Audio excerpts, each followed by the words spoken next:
really be happy long term with Kristen. Uh, she just Yeah. seemed kind of too vanilla.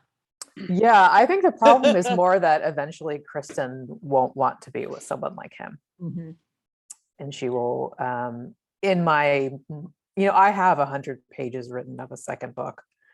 And the relationship with Kristen is sort of thrown into disarray because she's like, is he meeting my emotional needs? And the answer to that question is probably not.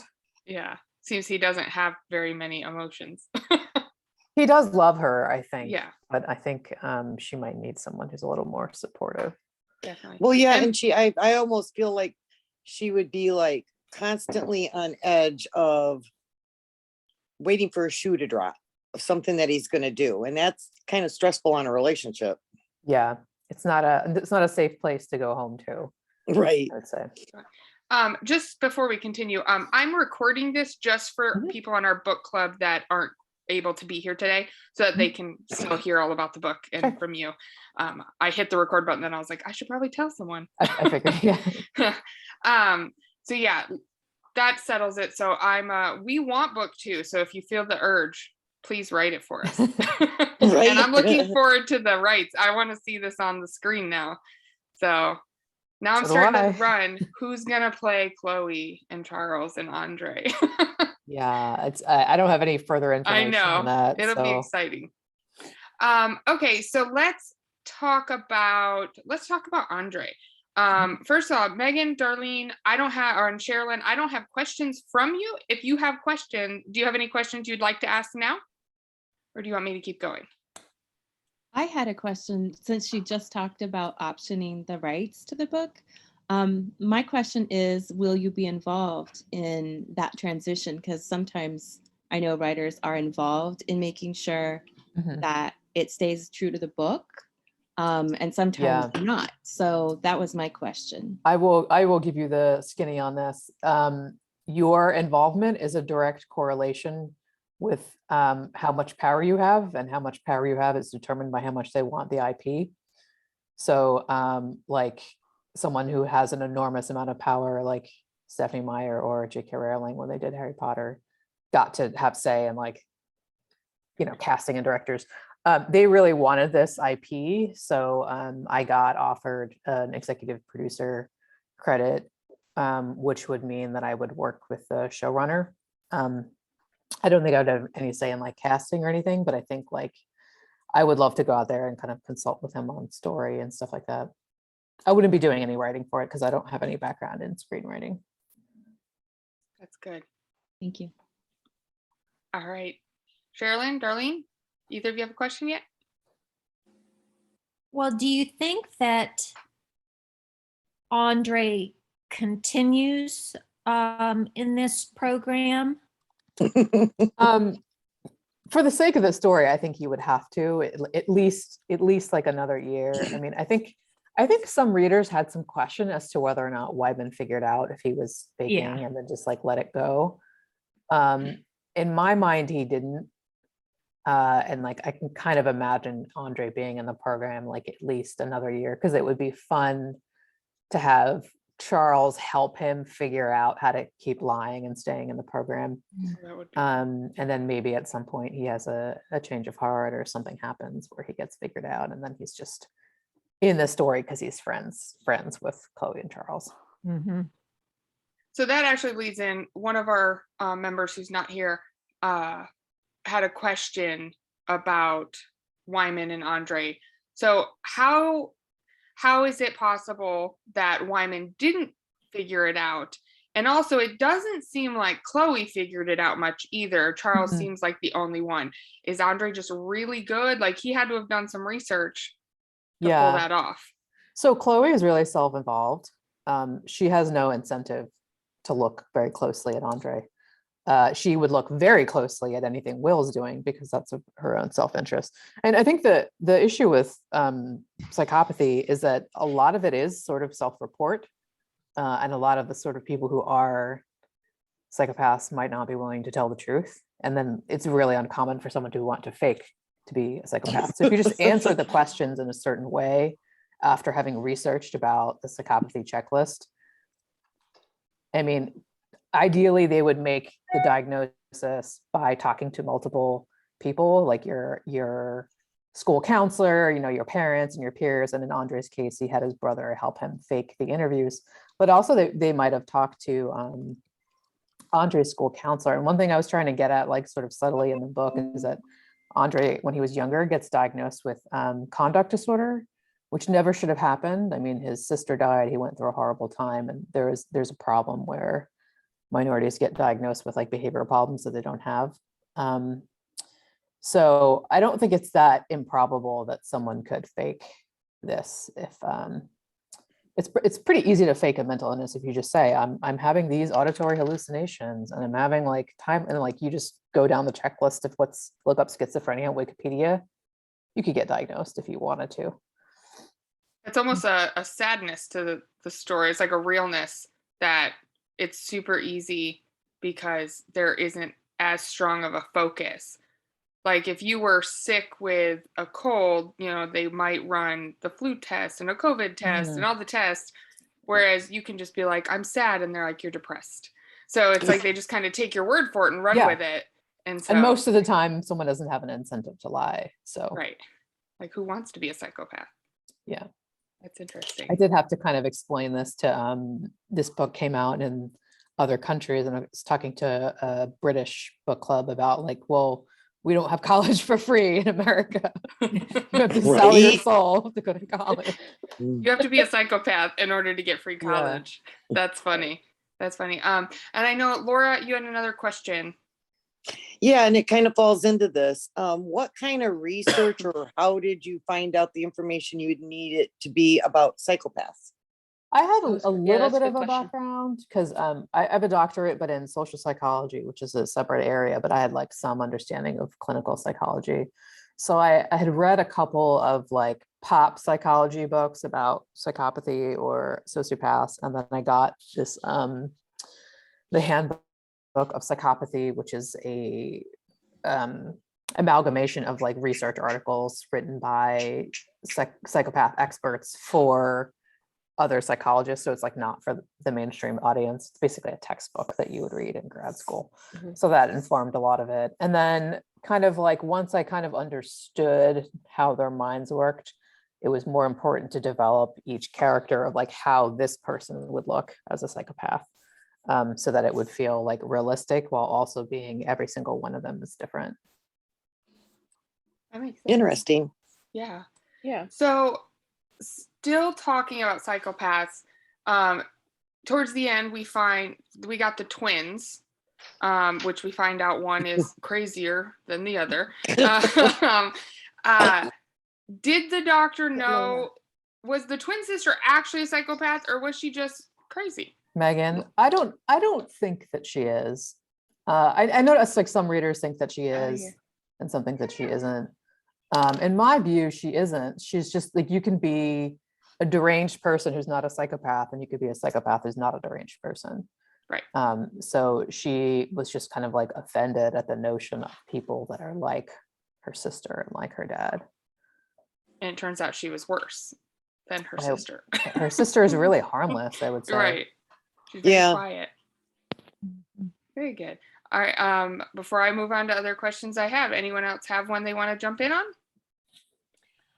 Well, do you think Chloe would have continued to target somebody else to kill after Will? Uh-huh. No, I don't think she would. I don't think that she's like a Dexter character who feels like a desire to kill people. I think that she just is she viewed this as the meting out of justice. I don't think she would do something like that again unless someone attacked her or hurt someone that she cared about, which if I were to write more books, that would just like happen again. Mm-hmm. But I don't think I don't think she derives any like pleasure out of like killing people. Mm-hmm. I think Darlene, did you have a question? Yeah, I love a great anti-heroine, but there are not a lot of books that use that trope. What made you decide to make her an anti, to make her just kind of an evil, good person?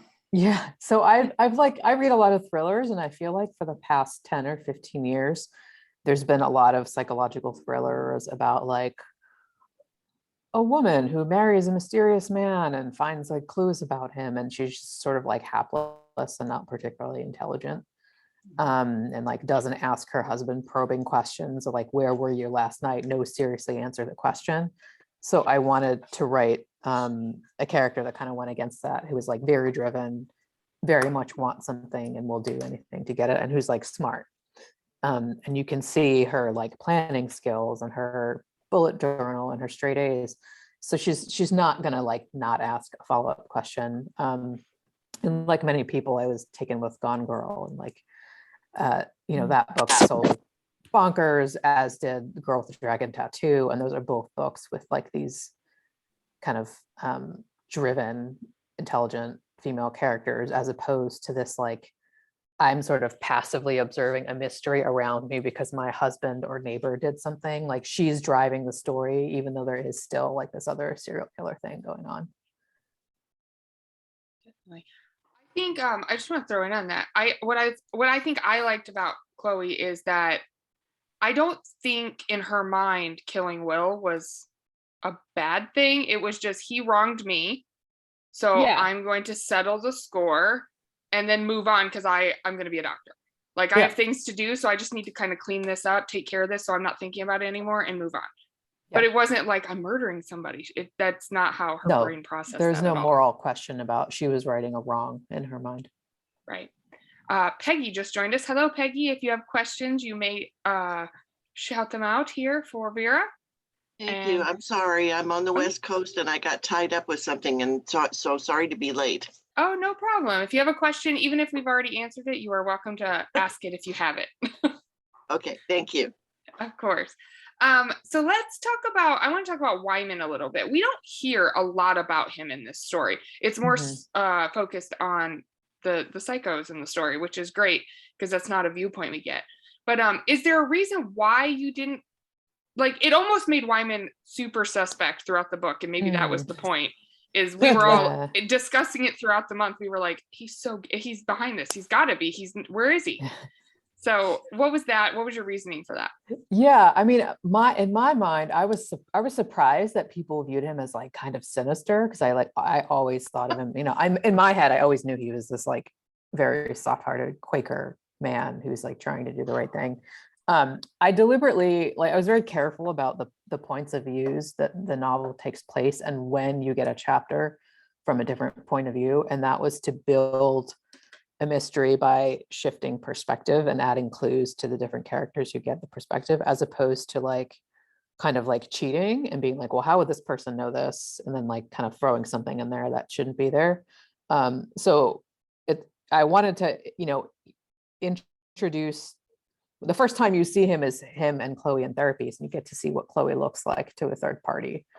But I wanted to be careful because he has this background where he knows about CRD killer, but why would he be thinking about that now? Because he has no idea about like the serial killer going on in the connection. So he's not thinking about it, but it's hinted at a little bit when he's like, he sees that the son of the old detective, and, it makes me think back to those days. So the two other characters, him and Elena, are in there to kind of shed a different light on the two psychopaths in the story. Definitely. Well, that's interesting that he was just this super innocent guy, because the whole month we were like, Wyman's guilty, he's in it, he's killing off his people. Like, we were convinced that's who was doing it. There's a reason why he brought him in there, just to kill him off. And yeah. Yeah, I mean, that's the thing, is like, it's not really a locked room mystery, but at some point everyone becomes suspect, and like the nicer someone seems, the more suspect they seem. Definitely. But after studying psychopaths for so long, how did Wyman not pick up that Andre wasn't a psychopath?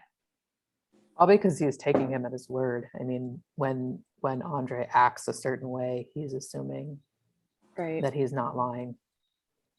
Why would you want to pretend that? Yeah. College free. I mean, yeah, just the True. financial aspect of I mean, I also wanted it to be like, not like he has this whole elaborate plan to get into the program, to get to college. That it sort of happenstance. They do it as a joke, and then he gets the letter, and his mom finds it, and then Mhm. it just kind of like a snowball stuck. effect. Yeah. Yeah, that makes sense. That makes sense a lot. All right. Let's see. Anybody have a question before I ask another one? I was just going to say, I thought it was interesting that Chloe saw Andre in a different way in terms of psychopathic behavior than Wyman did when they were like in a session. You know, that they said that you know that he's reticent or he's shy, and the other is thinking, oh, this is a persona he's putting on, Yeah. just like Charles learned to be charming. Yeah. So that was, I thought that was really interesting that they were able to kind of perceive him in a way that made sense in their own construct. So I thought that was really a really neat thing. I enjoyed that aspect. I agree. So I have a question. Who was your favorite character in this book? Because we all have favorites. So what is your favorite character in this book? Or did you have him? Is it like picking a favorite kid? Yeah, maybe it's like picking a fit, because Chloe is probably the most fun to write because of her humor, and she has a peculiar addiction. I think Charles is kind of a tragic figure, which makes him interesting, and his family. And like the book doesn't quite work without Andre being sort of like normal heart to the story. I'm also really fond of Chad, who I like created as a joke, and then like I was like, I actually really enjoy this character. I agree. Chad was awesome. I just think it's funny that Chloe was just like, Chad's my dude. I'm gonna hook onto that one. And Charles is like, what are you doing? Yeah, of course he would hate Charles but Chad, because Chad is like legitimately a good person. I felt about Charles, I thought it was super interesting because he's a psychopath, and he talks about, and when you're reading from his point of view, he talks about his like how he doesn't feel things like other people feel. But again, like you said, I feel like he really truly does care about Kristen, and he clearly cares about other people because he's constantly covering up, helping other people cover up their issues, like when Chloe bashed Will in the face like that, you know, he's just like, all right, we're gonna clean it up because I don't want you to get in trouble, or whatever his reason was. It always seemed like he's always willing to help other people, which almost seems the opposite of psychopath, but it's like he's trained himself to be that way. Yeah, I mean, he has his own like reasons for helping Chloe. Right. I also think it's kind of like he's a little interested in her. But I was kind of interested in the idea of whether or not psychopaths experience love. And I think Charles does, but Chloe kind of doesn't. And if you look on YouTube, there's an interview between me and an expert in psychopaths named Abigail Marsh, who just read the book and then emailed me because she was like, wow, this book portrays psychopathy accurately. And I asked her that question, and she was like, I think the closest they come is to a sense of loyalty. And I was like, actually, that's kind of how I picture Chloe, of like that she would be kind of possessive of people in a way that might look like loyalty. But I think I in my mind, Charles actually loves Kristen and actually loves his sister and his mom. Could theoretically come to love Chloe, but you know, whether or not he's good at loving people is a different question. My favorite part was when he was like, I don't feel good, I'm gonna lay down, and she's like, but dinner, and he's like, yeah, I'm not doing that. And I was like, I feel like that was like a little glimpse of Charles's psychopathic self to Kristen, where he wasn't showing that caring side of him when he was just like, I'm not going. Yeah. So I Told you thought what that you was wanted to interesting. hear. Yeah. Right. Any other questions before we move on? Would you ever think about developing the relationship Charles has with his family more? Because clearly there were dynamics going on there. Wow, yeah. Yeah. So and I guess I'll just tell you, like in the if there were to be a second book, you see a lot more of his father, and kind of like the way that he thinks and how he thinks about his children, of like, you know, he wanted like a successor for his company, and he has an elder son who's an idiot, a middle son who's, or a middle child who's a daughter who wants nothing to do with the company, and then Charles, who's like this like ne'er-do-well, who's like lazy but very intelligent. And that like what their relationship is like. And Chloe ends up kind of like inserting herself into the Portmont family just to annoy Charles, and doesn't understand just how dangerous his dad is. Mm. Definitely. I think That's- Liz had a question as well. Oh, no, I just got answered. Okay. Oh, okay.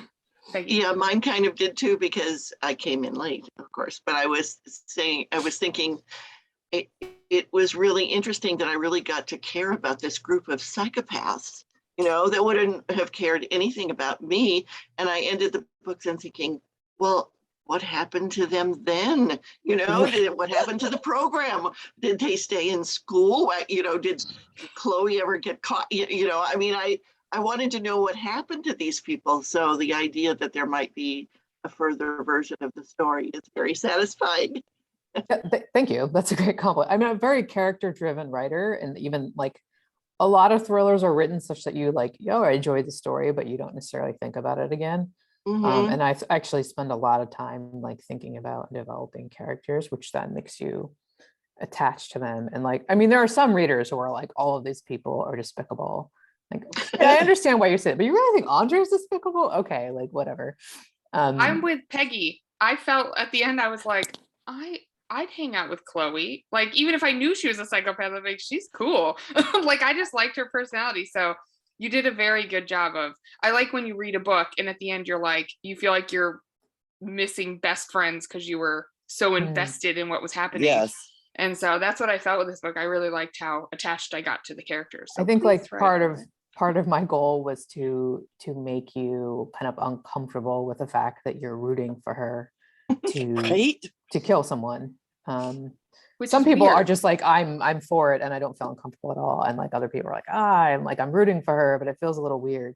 And that was kind of the point. I think, I don't know if everyone agrees, but once you figure out what it is that Will did and why she's so angry, I was Yeah. like, karma, man, it's on Yeah. you. Sorry. I don't feel bad. If you can't tell, I was like clearly inspired by the Brock Turner kind of story of this Yeah. like boy who, if he got caught, his parents would be like, no, he's a good boy, and like, Right. you know. And for those of us that have experienced something similar, it really resonated too. And it's that whole thing of yes, you want her to take care of him, but at the same time, you know it's wrong at the same time. But you kind of get Yeah. it a little bit more if it's ever happened to you or anything similar.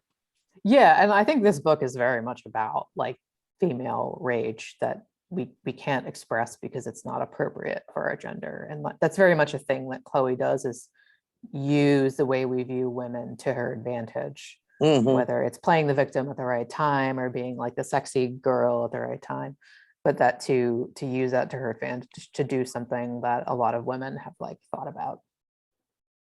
Definitely. So my next question would be, when I know a lot of authors, they'll pull like personalities of friends. Obviously, I'm assuming you don't just hang out with a bunch of psychopaths on the daily, but like, do you ever, when you're writing in general, as well as maybe in this book, do you find yourself pulling like the personalities of your friends into characters so they're relatable? How do you, or do you just kind of build them from scratch? I would say that I never do that. I don't know why. I do something more along the lines of, I have like kind of a spark of an idea of what their character is like. So the very first nugget of this thing, I see it like a movie in my head. The very first thing I saw about this book was this scene where Charles walks in on Chloe when she's hit Will with a geode. In the first draft of the book, she's actually killed him at this point, and Charles walks in on her, and I changed it because it didn't make sense. But that was what I saw, and I was like, who are these people?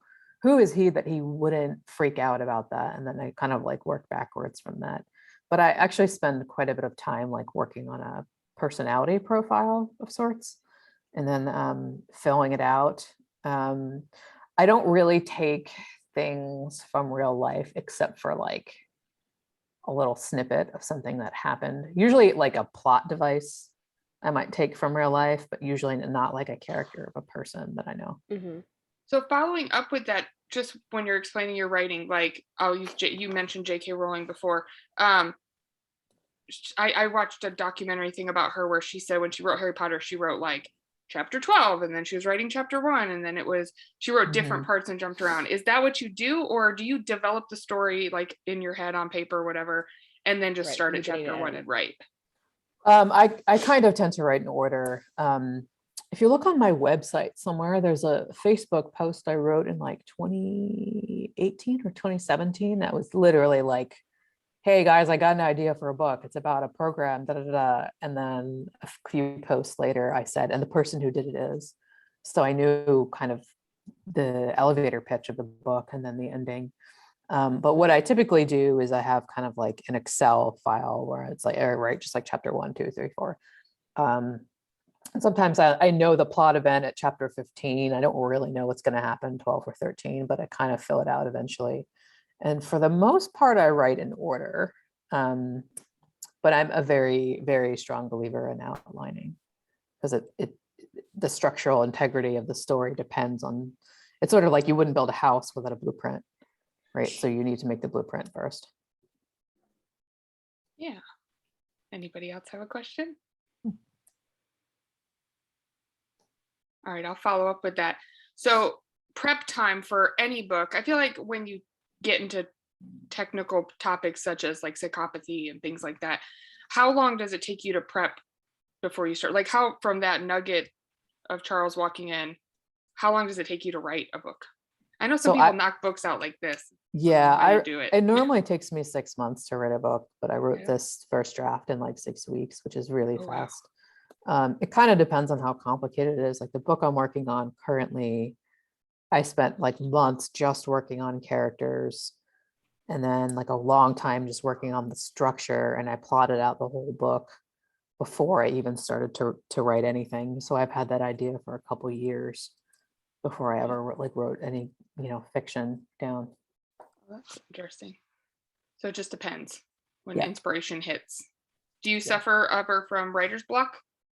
Not really. I go through long periods of time where I'm not writing, but it's not like I'm trying to write and I don't. I just like, it's feast or famine for me. Like I don't need to be writing right now because I'm waiting to hear back on the option for my second book. So it doesn't make sense for me to write it until I hear about if they're buying it. So Well, you can write it for us.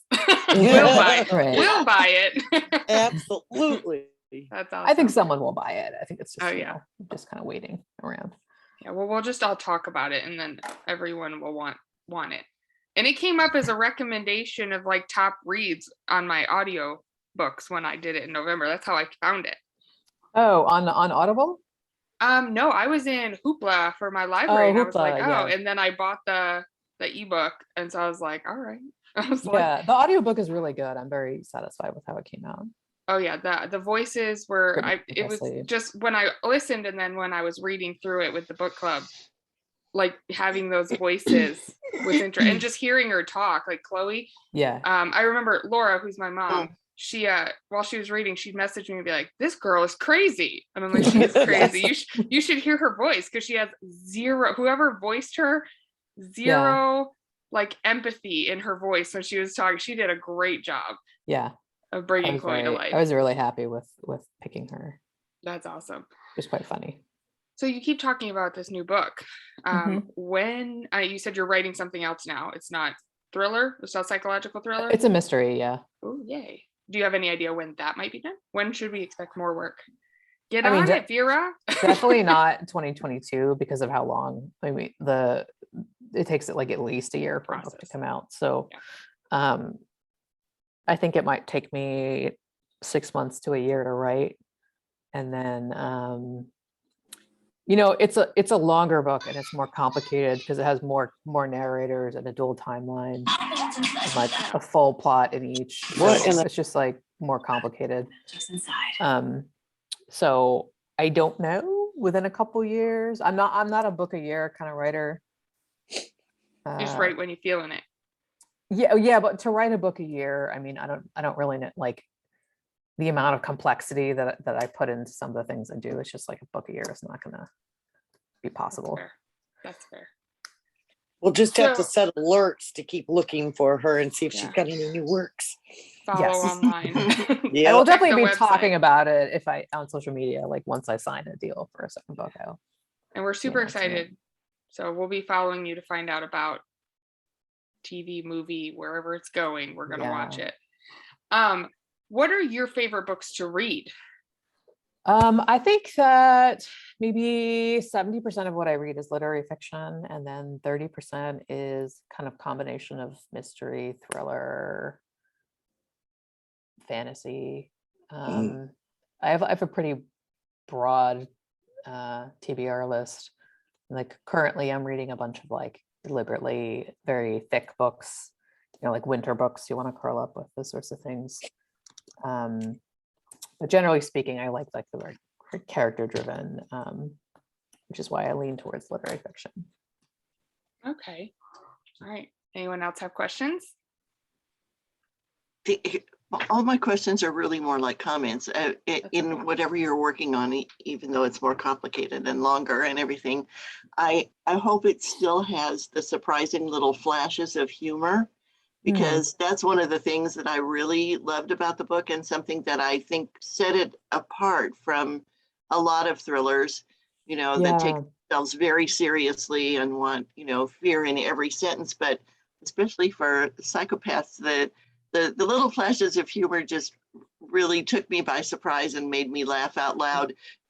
You know, talking about you know, how Charles would keep tweaking Chloe about the geode, and I like that geode. some of the other things when she was like getting ready for a party or something else to do, the way she would kind of tweak other girls her age and their fixations with how they looked, or how they, you know, how she would act in a certain way because it was the vacuous sort of way that a you know, college freshman should act if they were going to attract attention from a boy or whatever. And those little things just made the whole thing.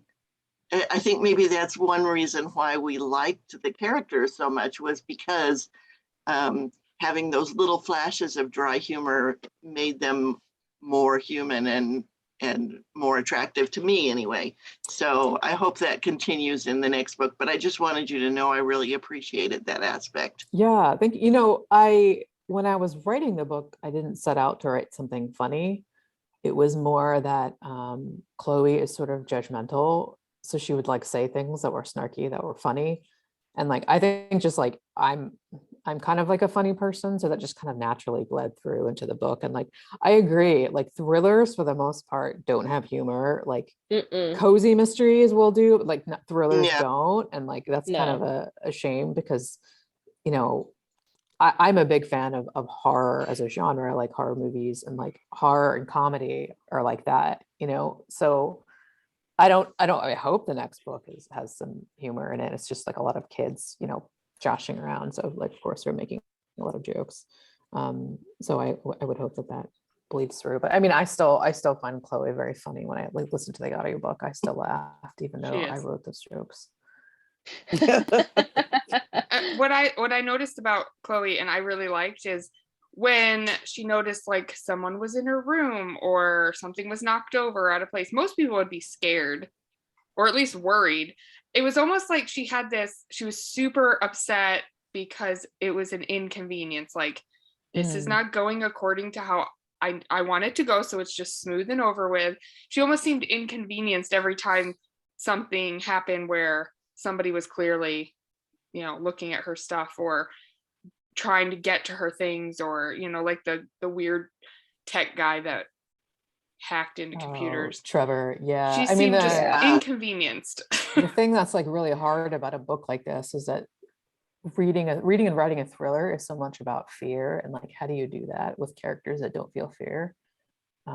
So I tried to do that with Andre's character, and I tried to do that by essentially putting Chloe in situations where you feel scared for her, even if she doesn't feel scared. Like when she's in the basement, that you're worried for her, even if she's not Right. worried. Oh, I totally was worried for her. I was like, what? Oh, Get yeah. out of the basement. What is wrong Yeah. with you? Yeah. Clearly, you're It's not like seeing all this the how we horror- do. It's Yeah. like all the horror movies. They run outside and they can try the car, or they can go in the barn with all the knives, and they choose the barn with the knives, and you're like, Yeah. really? Exactly. Yeah. I think it was Uh, fun watching Andre though, because like you said, we could see that he was scared, but he had Yeah. to pretend like he wasn't scared because he's not supposed to be scared. Yeah, like the scene where they're in the storage unit thing where he's like, we should go, and she's not listening. I mean, that's something that would be real. Definitely.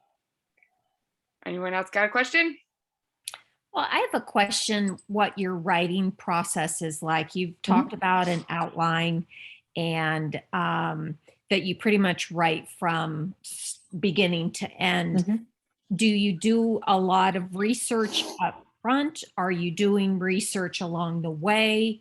Do you get so engrossed in the writing that no other ideas come into play? Kind of how does it work? Yeah, I can actually literally show you my writing process for the next book of, so I had the idea, I knew it took place in a small town.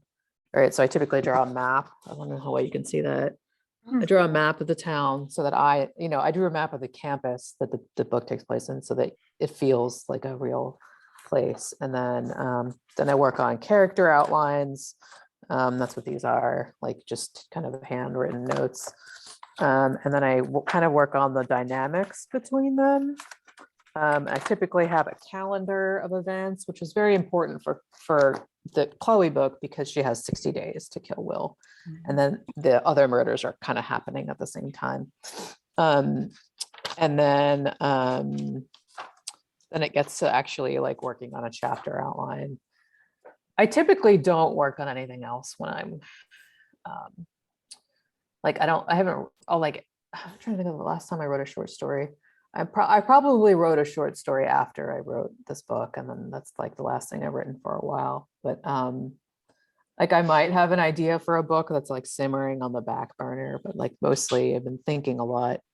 And then during the process of this book getting printed, so we finished editing it. And then for a lot of 2020, it was just the business end of like stuff happening. And during that period of time, I was plotting my next book so that I could have it ready to go to start working on once I kind of did all the publicity for this first book.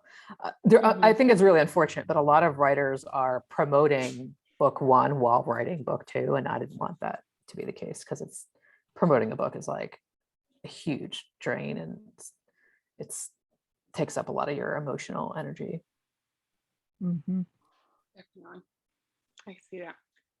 Anyone else? I have a question. Excuse me. She just made a comment, and I don't know if I missed it because I was so intrigued with everything going on or what. Did it state in the book, or what was the reason that Chloe chose 60 days? Yes. Oh, yeah. So I figured that she didn't want to, as much as she would want to do it right away, she'd want to make sure that everything was planned so meticulously that she wouldn't get caught. So give it a couple months, then she'd figured like maybe a little arrogantly, well, 60 days is enough to plan like a perfect murder. Give her enough time to get around and like observe campus because she hadn't, it's not like she could drive there before, she doesn't have a license. So I figured like, all right, 60 days would be enough for her to plan it. And then like I wanted a clock countdown in the book to like increase the tension as you got closer to day 0. Okay, Oh, makes sense. I thought it must have been the anniversary of the rape or something like that. What is that noise?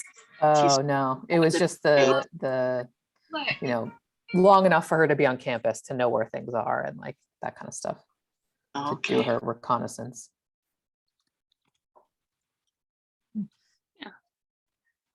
All right, so we're always looking for really good book recommendations. So do you have any recommendations of books you have read or recently read or are coming up that you know of that you think we should read? Oh, yes. Let me see what got my 5 stars. I mean, this is very like basic, but the Anthony, I don't know how to pronounce his last name, Anthony Dower, his new book, Cloud Cloud Cuckoo Land is very good, Oh, I especially think if you, Liz read that. Yeah, yeah, I if, did. if you Loved it. liked Cloud Atlas, that is like a great book. And Cloud Atlas is like one of my all-time favorites.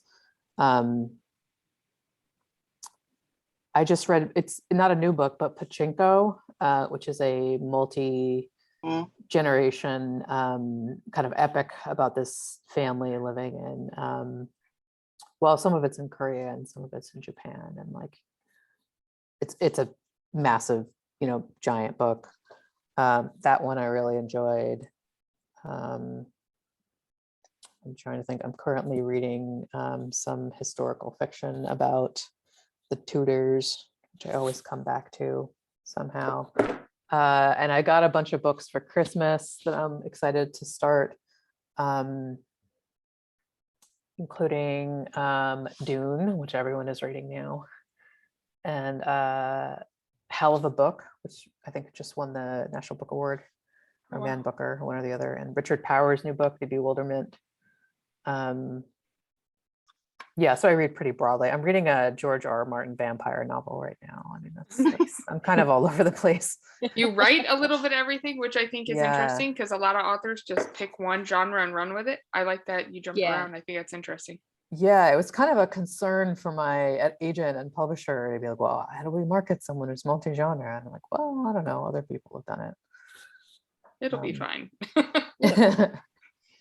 And you Yeah, hook one, and then I feel like I don't read a ton of sci-fi fantasy, but because I liked this book, I would read your sci-fi fantasy because I know I like your writing style and how you tell a story. So I feel like it opens it up. Right.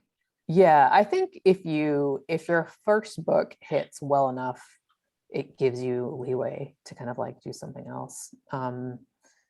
And so that was like that's why I had a lot of anxiety about this book coming out, of like a lot rides on your first book. Like your ability to get your second book deal depends on your sales of your first book, no matter how good the second book is. Even the second book is way better if your first book had bad sales. That can really hurt you. But sales have been good, and I think the critical acclaim of the book, I feel like critics really like the book, and then the public is more polarized about it, which I think I've that come to usually terms happens. with. I think that's normal though. Like there's a lot with movies. I feel like if the critics really like the movie, I'm usually like, it's okay. And I'm like, I just Yeah. gotta find, you just gotta find, and readers, yeah, you're a reader, obviously, as well as a writer, but I feel like we're just like, I feel like as I've gotten older, if I pick up a book and I made a mark 30% in the book and I'm bored still, I'm gonna put it down and not finish it because I don't want to waste time on a book that clearly isn't gonna hook me. But that doesn't mean the next person that picks it up isn't going to love it, just because it didn't Yeah. hook me.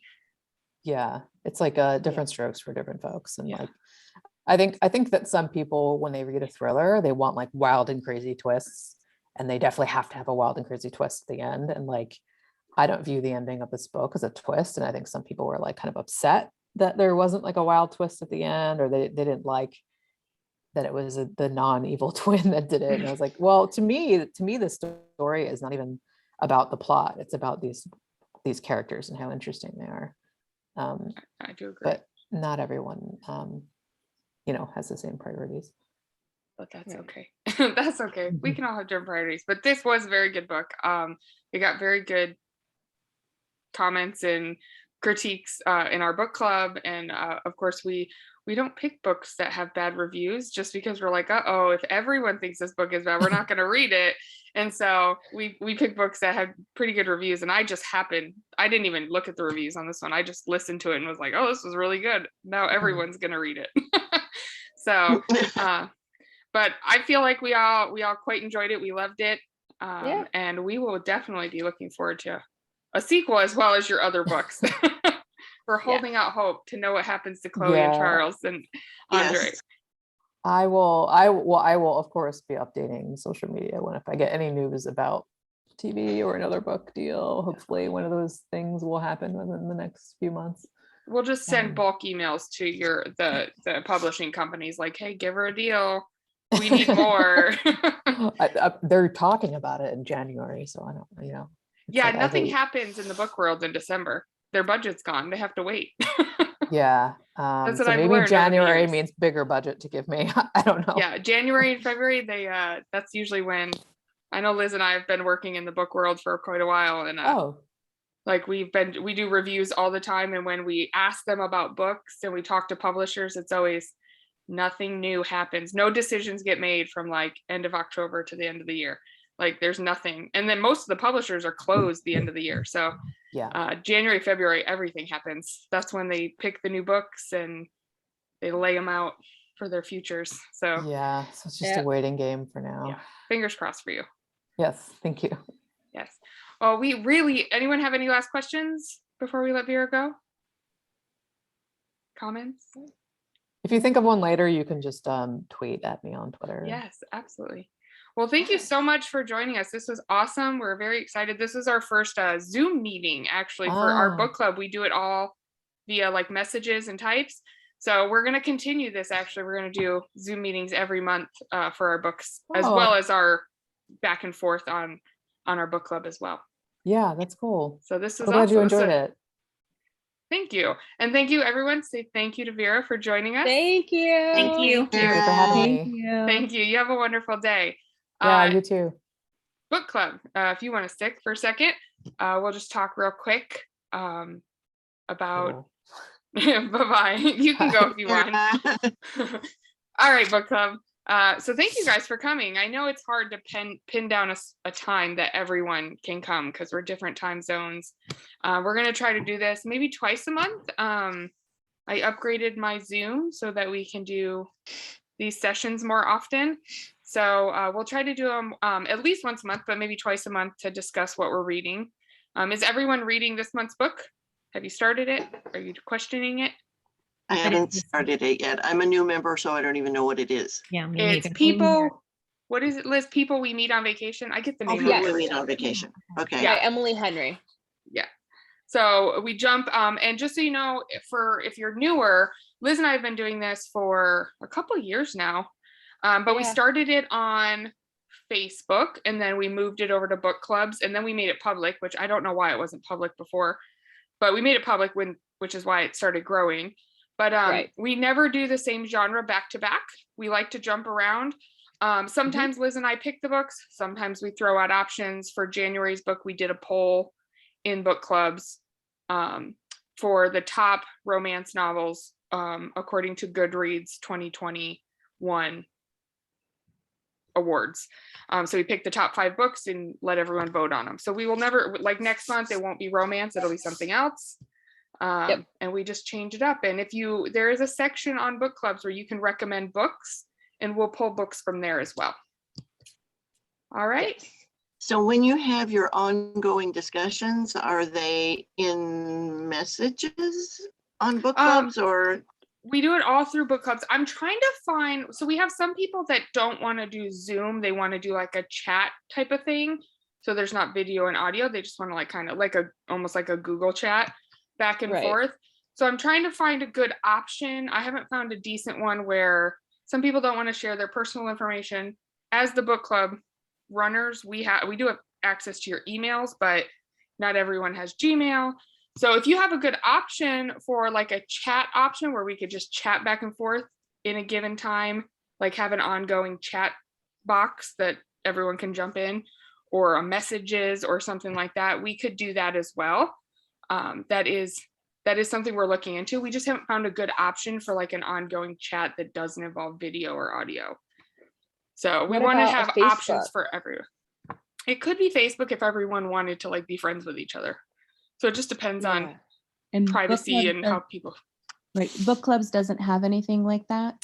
They don't, like, you can just schedule a meeting, and that's why we had to choose between Zooms and Google Meets, or Google Teams or whatever it's called. And so I haven't found, like, Zoom has the chat box here, so like we could have a chat in Zoom, but again, it's scheduling it. So with different time zones, it might be easy to do like a Google chat or like a meeting room of some sort. So I'm looking into that so that people who couldn't be here today could still participate in like a conversation while Right. they're functioning in their daily life. Yeah. So you recorded it. So where are you going to put the recording? I will, I've never recorded a Zoom meeting before, so I'm gonna figure out where it goes, and then I'm gonna put it in book clubs I'll put the link. I'll be able to make a link and I'll probably put it in like my Google Docs area and load the link up so people can just pull it up and play it. Okay.